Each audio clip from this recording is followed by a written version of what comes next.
Olá, boa tarde. Começa agora mais um programa Mercado Futuro. Eu falo aqui do estudo da Bolsa em São Paulo, no Centro Histórico de São Paulo. E sempre lembro a vocês que podem usar a página no Facebook que traz meu nome, Antônio Resch Medrano. Lá tem dois links, um link para a página do programa, esse que você está assistindo, com informações que eu acho que você vai gostar. E logo abaixo tem o link com o canal no YouTube que eu mantenho, que é o Direto da Bolsa. É legal, você pode falar comigo, enfim, pode se comunicar, pode pegar uma informação que você não sabe, por aí vai. Bem, o programa de hoje é um programa super especial e eu vou tentar explicar um pouco. O meu entrevistado, já o conheço há algum tempo. A gente se conhece num tempo em que o agronegócio nem se chamava agronegócio, era agropecuária. Ele falou antes do programa começar para mim que era agribusiness, era o nome em inglês, que é agronegócio, foi a tradução que fizeram para agronegócio. O fato é que a gente se acompanha, foi um alto executivo durante muitos anos da Associação Nacional para a Difusão de Adubos, antes disso trabalhou numa empresa de fertilizantes, a Copas, que foi adquirida depois. Depois ele passou um tempo também como executivo da Associação Nacional de Defesa Sanitária, acho que é Defesa Vegetal, desculpa, Andef. Enfim, agora ele é diretor da ABAG, continua sendo diretor da Associação Brasileira de Agribusiness e é consultor econômico da Macro Sector. É isso mesmo? Trata-se do senhor Eduardo Daer, meu amigo, companheiro. Você vê que ele pode falar de tudo. Ele pode falar de... eu queria começar, vou te fazer uma surpresa. Vai. Muito obrigado. Nesses últimos anos aí, porque você não larga essas coisas, quando você faz, você não larga. Mudou muito essa coisa da comunicação do agronegócio. Você foi um publicitário. Trabalhei. Você acompanhou isso. Isso. Nós tivemos no tempo, também isso, através de fusões e aquisições, desapareceu, mas na Norton Publicidade, nós fizemos um núcleo lá chamado Norton Rural. E essa Norton Rural congregava contas publicitárias de defensivos, de fertilizantes, de produtos de sanidade animal, do próprio Ministério da Agricultura. Me lembro de ter feito o INCRA, em assentamentos do INCRA. Imagine, Lucas do Rio Verde era um assentamento do INCRA, que nós fomos lá gravar, e o cinegrafista voltou com malária. Quer dizer, nós estamos falando de coisas realmente do passado. Mas tinha essa característica. O mercado publicitário era bastante mais frequentado e explorado pelas empresas de insumo, sobretudo pelas multinacionais. Acontece que uma série de regras foram começando a ser impostas na área de comunicação, sobretudo porque o marco regulatório satanizou um pouco o agronegócio, deixando ele muito circunspecto às revistas dirigidas a esse mercado. O Brasil chegou a ter, me lembro, na década de 70/80, 52 títulos diferentes, sem contar com revistas de associação. Tinha o Cavalo Manga Larga, tinha o Quarto de Milha, tinha o Apalosa, cada um tinha o seu veículo e tudo mais.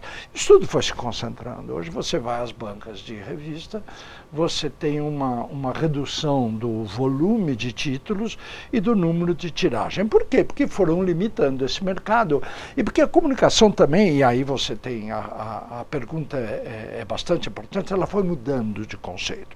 As pessoas trabalham muito mais hoje voltados para a tecnificação dos seus produtos, as empresas investem muito mais pesadamente, sobretudo máquinas e equipamentos, em eventos.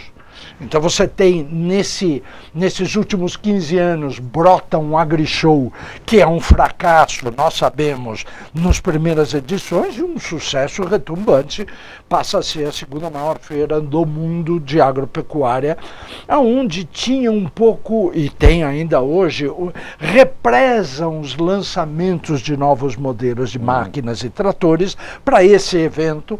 E, independente disso, então, você tem um grau de exposição maior de comunicação em momentos pontuais, e você tem também um trabalho de catequese. É impressionante. Quando a Embrater, em 1990, com uma canetada, acabou. Nós hoje falamos da Embrapa com orgulho no peito, exportamos a tecnologia da pesquisa agronômica tropical. A Embrapa era parceira da Embrater, que levava para o campo aquilo que a pesquisa tinha desenvolvido. Embrater é a empresa brasileira de assistência técnica e extensão rural, para quem não se lembra. Perfeito, isso mesmo. E isso, de repente, acaba. E o que as empresas fazem? Passam a investir em dias de campo, campos de demonstração, seminários, workshops, um exército de agrônomos. Só a indústria de defensivos estima, eu não estou dizendo atual, mas estimava até 5 anos atrás, dar emprego para mais de 10 mil agrônomos ou técnicos agrícolas que faziam a extensão rural técnica no país. Então houve uma mudança sim, e claro, todas elas continuam investindo, tanto as grandes empresas de fertilizantes como as empresas de defensivos, sementes, extensiva, máquinas, tratores e correlatos, né? Aqui nós temos caminhão, caminhonete. Caminhonete não era um carro que se via no meio urbano. Hoje o cara anda na 9 de julho com caminhonete, cabine dupla, quando deveria estar em Mato Grosso. Na realidade estão nos dois lugares. Mas de qualquer forma, essa mudança vai muito para a reputação de marca. Ou seja, a gente sai daquela publicidade comercial, que era um padrão onde se vendia 30 e 60 segundos, ou página dupla na mídia impressa, e começa a se translocar para WhatsApps, para digital, para monitoramento de comunicação, para troca de ideias entre grupos técnicos e tudo mais. Há uma mudança ainda em curso, há uma perda de um certo romantismo que a gente viveu nos tempos de, vou chamar de Vieira de Carvalho, onde estava a Agroceres e a Copas ali ao lado, onde a gente tinha esse trabalho de convencimento de que a agricultura e a agropecuária era uma coisa importante. Hoje, a mídia urbana já entendeu, para nossa sorte, particularmente nós dois, de que a agropecuária é o único setor que, nesse mar de problemas que o Brasil se meteu nos últimos 5 anos, andou, de certa forma, linear, crescente. Ainda neste ano de 2016, onde nós vamos ter um PIB negativo espetacular, o agronegócio, ainda que seja pífio, vai apresentar 0,3, digo isso como macro sector, entre 0,2 e 0,3 de crescimento de PIB do agro, gerou empregos, coisa que as outras áreas, sobretudo a industrial, foi colocando gente na rua, e por fim, está pagando o saldo da balança de pagamento. Quer dizer, quando a gente escuta que o movimento de soja, milho e algodão, e agora a cana retomando, e café, bebida fina, vai caminhando, isso tudo, Resch, mostra que há uma mudança de compreensão da comunicação. Hoje eu não preciso convencer as pessoas de que é essencial para o Brasil ser importante na agropecuária. O Brasil é o segundo maior exportador de alimentos do mundo e tem uma enormidade de produtos onde ele lidera. Eu não vou falar do café que todo mundo lembra, mas ainda o suco de laranja, o tabaco, agora o frango, o complexo soja. O Brasil foi assumindo lideranças e foi fazendo aquilo que a gente já falou num programa muito tempo atrás, aquilo que a minha avó chamava de colocar os ovos em várias cestas, para não correr o risco de vai mal o café, vai mal o Brasil, que meus avós viveram isso. Não é? É verdade, só vou chamar o intervalo, só queria acrescentar que eu gravei outro dia lá no Direto da Bolsa, que eu falei no começo do programa. No primeiro 7 meses desse ano, a indústria automotiva brasileira desempregou 200 mil pessoas. O agro empregou 96 mil. Quer dizer, é impossível que nós, urbanoides, ignoremos o que o agro vale para o país, não é isso? Perfeito. Vamos para o intervalo e depois a gente volta? Com certeza. Converso com o Eduardo Dair, ele é consultor econômico da Macrosector, diretor da Associação Brasileira do Agronegócio, a ABAG. Eu volto em 30 segundos, até já. Esse número dos 200 mil, eu fiquei impressionado. Eu pedi do agro empregar 100 mil pessoas. Impressionante, né? É que tem muita terceirização. O problema desse emprego, é que mesmo na cana, ele é sazonal, né? mesmo na cana, eu conheci já em alguns lugares, caras que eram cortador, fizeram o curso, estão trator. Com GPS, com... houve um salto. Vamos terminar a publicidade. Ok, estamos de volta, eu e o Eduardo, meu amigo Eduardo Dair. Ele falou exatamente o que eu sabia, mas não sabia verbalizar sobre o que está acontecendo com a parte de comunicação no agro. O que eu queria te dizer é o seguinte, eu tenho recebido muita gente aqui, Eduardo, não sei se isso já interfere na área, eu acho que já, em algumas áreas. Por exemplo, vem um cafeicultor aqui, ele falou, vou avisar meu grupo. O grupo dele no WhatsApp eram mais de 300 agricultores da região. Aí eu, curioso, o que vocês discutem aí? Olha como interfere no trabalho meu e no teu. Sim, seguramente. A gente discute, falamos de preço de insumo, preço de defensivo, quanto que estão pagando o café. Quer dizer, criou-se essa tecnologia criou um negócio paralelo, né? É quase uma cooperativa virtual. A gente tem exemplos de sucesso, Resch, espetaculares pelo Brasil. Eu não preciso falar das Cocamar, Coamo, Cotrijal, Guaxupé, Comigo, cooperativas que representaram a transformação de vários pequenos e médios agricultores numa grande organização.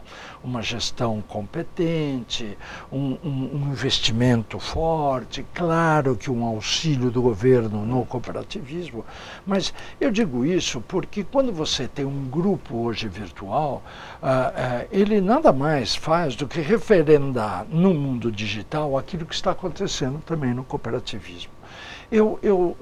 Para usar o teu exemplo do café, eu estive recentemente e vou retornar prontamente a Guaxupé, Coxupé. A Coxupé congrega mais de 3.000 cafeicultores. Então nós não estamos falando de um negócio pequeno, é um exército.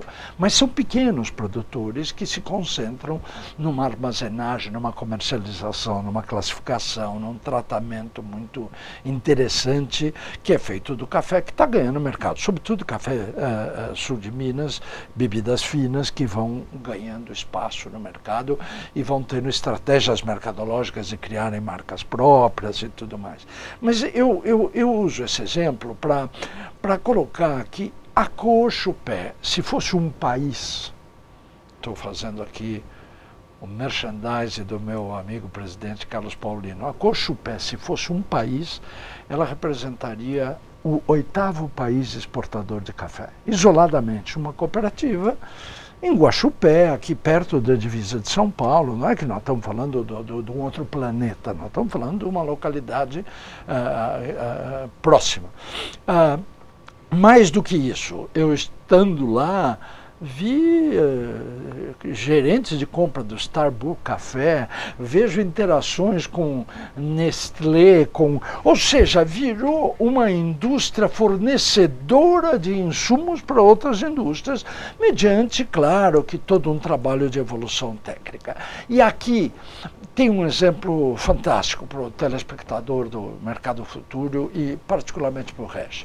Se você pegar se eu pegar hoje o preço de uma saca de café, café ainda tem na sua mentalidade histórica o saco de 60 quilos. Na realidade hoje é tudo movimentado com big bag ou granel, mas vamos pegar um saco de 60 quilos de café colhido, processado, ainda não torrado nem moído. Esse saco de café vale hoje no costado do navio em Santos. Eu vou arbitrar, o mercado ainda não conheço de hoje, mas deve ser uns R$615, quando muito 620, por aí. Muito bem. Esse café de 60 quilos, ele vai ser torrado e moído, ele vira 48. Quer dizer, tem aí uma redução, uma concentração. Aí, ele vai para a Europa. Quer dizer, ele, aliás, ele sofre esse processo na Europa. Ele foi exportado, torrado, moído. Você sabe, a Alemanha é o maior exportador de café sem ter um pé de café na Alemanha. Mas a Alemanha, então, processa, estou citando a Alemanha como exemplo, manda para a Suíça. E aí a Suíça põe em cápsulas de 5 gramas, que nós tomamos, chamado Nespresso, que tem hoje 24 tipos diferentes de cápsulas, longo, curto, mais, menos, bebidas diferentes de qualidade, Etiópia, blend com o Brasil, Sul. E, curiosamente, há um mês lançou um verde e amarelo chamado Cafezinho do Brasil. Ou seja, notoriamente saiu de Guaxupé, que seja, foi para o navio, foi para a Alemanha, chegou em Lausanne, e aí ele é encapsulado e volta para cá. E eu e você vamos ou no Oscar Freire ou no shopping e compramos o tubinho. Na hora que você compra esse tubinho, decupado, que são 10 cápsulas, você estará pagando, como diz o americano, roughly, mais ou menos R$2 por cápsula. Ora, mas se nessa cápsula de R$2 você tem 5 gramas, esse café que valia 616 no costado do navio voltou por R$20 mil ou R$19 mil, por aí. Ou seja, é um valor agregado, é um exemplo mercadológico espetacular. Faço aqui também um elogio a quem estabeleceu esse critério, porque, na realidade, quando a nossa Suíça Nestlé assume lançar o Nespresso, ela sabia que ela ia canibalizar o Nescafé, onde ela já era e continua sendo líder de mercado. Então, agora, ainda dentro desse movimento, se estabeleceu uma outra cápsula chamada Dolce Gusto. Então você tem o topo de mercado, o meio do mercado e embaixo do mercado. E você vasculha os 3.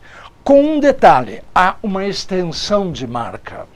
Se você entrar hoje na loja Nespresso, talvez no Brasil, no exterior é líquido e certo, e for degustar um café, mesmo que seja o café brasileiro, te oferece um chocolate Nespresso. O que significa dizer que está se criando uma outra marca, que não é o Galac, que era do nosso tempo, não é o Souffleur, não é é uma outra categoria de diferentes tipos de chocolate, que se diz belga, dark e tudo mais. Ou seja, eles estão ensinando e puxando os os consumidores a gostar dos seus produtos. O agricultor brasileiro deve começar a pensar do mesmo jeito. Como agregar valor, como entender o que o mercado quer.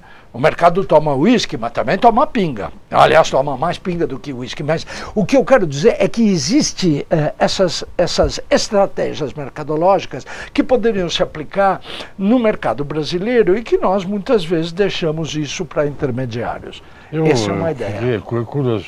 Eu vou acrescentar 2 coisas. Ruffling, é assim que se escreve? Ruffling. O que quer dizer isso? Não, Ruffling é aproximadamente. Não é Ruffling? Não. É que eu não conhecia a palavra. Bom, só uma coisa, eu acho que a Cochupé, você deve ter se equivocado, eles têm aproximadamente uns 11 mil cooperados. Cooperados. Você falou 3 mil. 3 mil, é verdade. Eu deixei para concluir. E o seguinte, com relação à empresa suíça, que você deve conhecer bem, você sabe que durante 20 anos ela manteve uma equipe para chegar até esses produtos que chegou agora. Né? Já foi comentado. Só bancando. Portanto, eu acho que além do Nespresso, além do Dolce Gusto, deve ter muita coisa que eles já estão aperfeiçoando que vem por aí. Bom, só isso. Vamos mudar de assunto. Quer dizer, você já viu, a mídia tem que mudar, mudou a forma de comunicação, os produtores, sejam eles produtores ou não, comunicam indiretamente. Uma coisa que eu não falei para o Eduardo, mas ele deve saber, eu fui numa coletiva do maior frigorífico do mundo aqui em São Paulo e fiquei curioso que não era jornalista, coletiva em geral são jornalistas. Sim. Tinha eu, estava o Tião, acho, Nascimento. Sim. E grupos que andam junto, correndo junto, sabe o que é? Que o JBS trata em primeira mão? Os chamados de blogueiros. Entendi. Pessoal que está... que forma opinião na rede. Isso, sabe, se quiser, você comenta depois. Agora nós vamos no intervalo, conversa muito legal com o Eduardo Daer. Vamos ao intervalo, voltamos já. Cara, eu nunca tinha visto isso, cara. Eles andam Muita juntos. gente da mídia social, né? Eles andam juntos. E são jovens, né? São. Ninguém usa gravata, ninguém... Porra, Eu tava de gravata. sim, Nem o cara do JB. Que eu Agora, saí da... eles passaram, eles estão Porque numa pinguela. a moça teve aqui, que cuida Sim. dessa mídia, ela falou, você não tem ideia da dor de cabeça que me dá. Se esses caras escreve, atacam. o bife do Friboi é ruim. Isso vira viral em... 25 minutos. Sim, porque eles têm... É impressionante. Voltando. Ok, o programa Mercado Futuro, você pode ir no Facebook, tem a página do programa, tem o Direto da Bolsa, aqui tem o Eduardo Daer fazendo um programa legal, comentando umas coisas que às vezes a gente não pensa e é bom pensar. Eu queria mudar de assunto. Eu, pessoalmente, trabalho dentro da Bolsa. Então, nem que eu seja oficialmente, eu não acho que o mercado é perfeito, mas eu acho que o mercado resolve muita coisa. Não é perfeito, não se pode esperar que seja perfeito. Mas eu fico apreensivo, eu não falo mais a palavra preocupado, porque eu conheci um psiquiatra que disse que preocupado é uma palavra imbecil. Pré-ocupado, ninguém está pré-ocupado. Então eu falo apreensivo, que me parece melhor. Com essas notícias que todo mundo leu nos últimos dias, nas últimas semanas, na verdade meses foi de negociação, da compra, a Bayer comprou a Monsanto, é um negócio enorme. Monstruoso. Né? Eu fico meio apreensivo de saber que daqui a algum tempo os produtores de soja, de milho e sei lá do que no mundo terão como fornecedores 2 ou 3 empresas somente. Eu devo deixar de ficar apreensivo ou é um negócio muito grande? Como é que você vê Na realidade isso aí? são as duas coisas. No curto prazo, talvez essa sua reação é a reação que a gente já viu até na mídia, das grandes associações de produtores no Brasil e no exterior. Mas nós temos que olhar com 2 olhos. É o famoso copo que está meio cheio ou meio vazio. No curto prazo, efetivamente está havendo uma concentração. Aliás, não é um predicado da indústria química, de agroquímicos particularmente, que apresentou no ano de 2015 2 fusões que já eram expressivas. Foi o caso da Arista com a Quentura, o caso da FMC com a Cheminova, foram somando, e que depois começou a ter uma série histórica de tentativas de aquisições e fusões que começa com Monsanto e Syngenta e acaba agora com Bayer e Syngenta.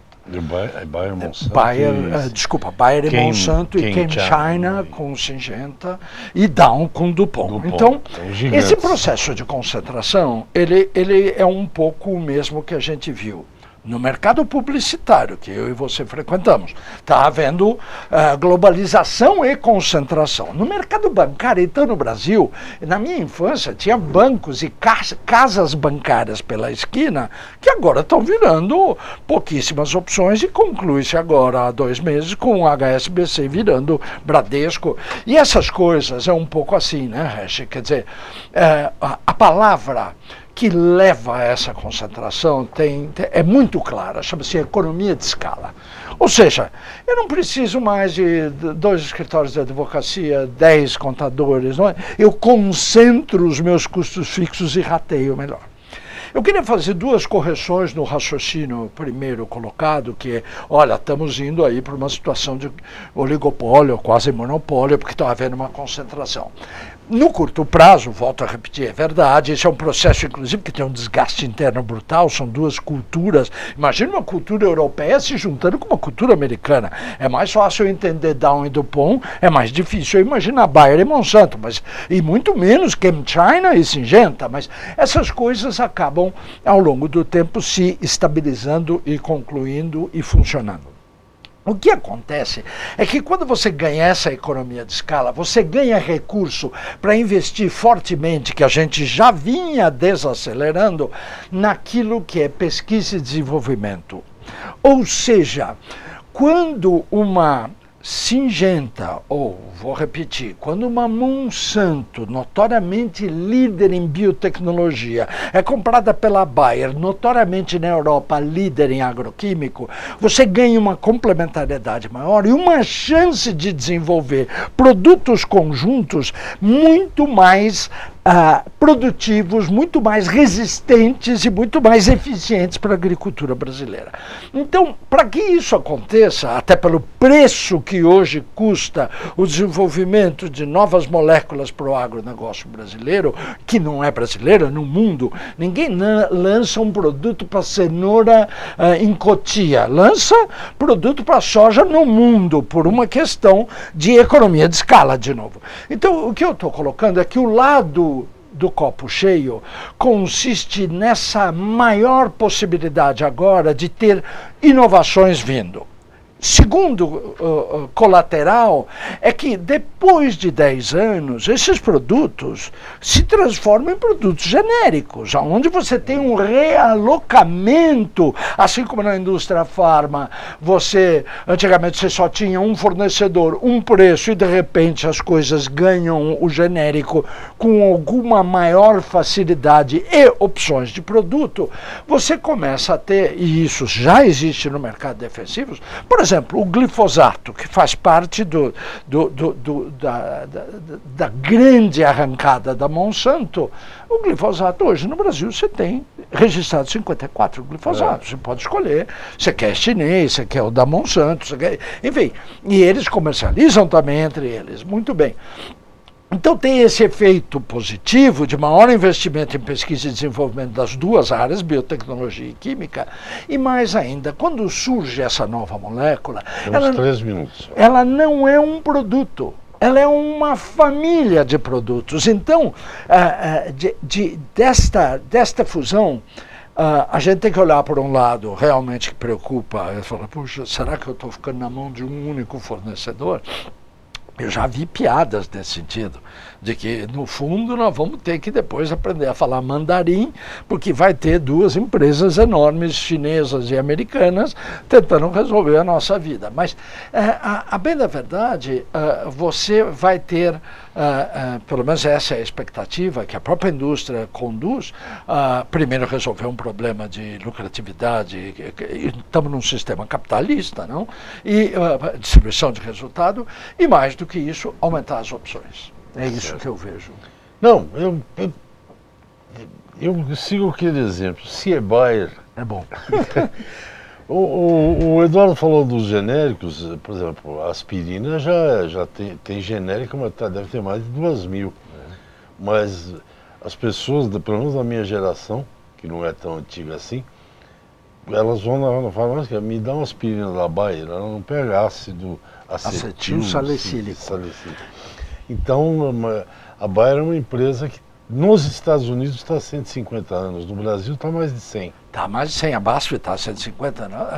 Eu acho que a Bayer aqui também tem essa longevidade. Então a Bayer é uma empresa que ela, mesmo que ela vai ter que passar agora pelos CADs da vida, né? Sim. Conselho de Desenvolvimento Econômico, não aqui só no exterior, Brasil, nos Estados Unidos, na Europa.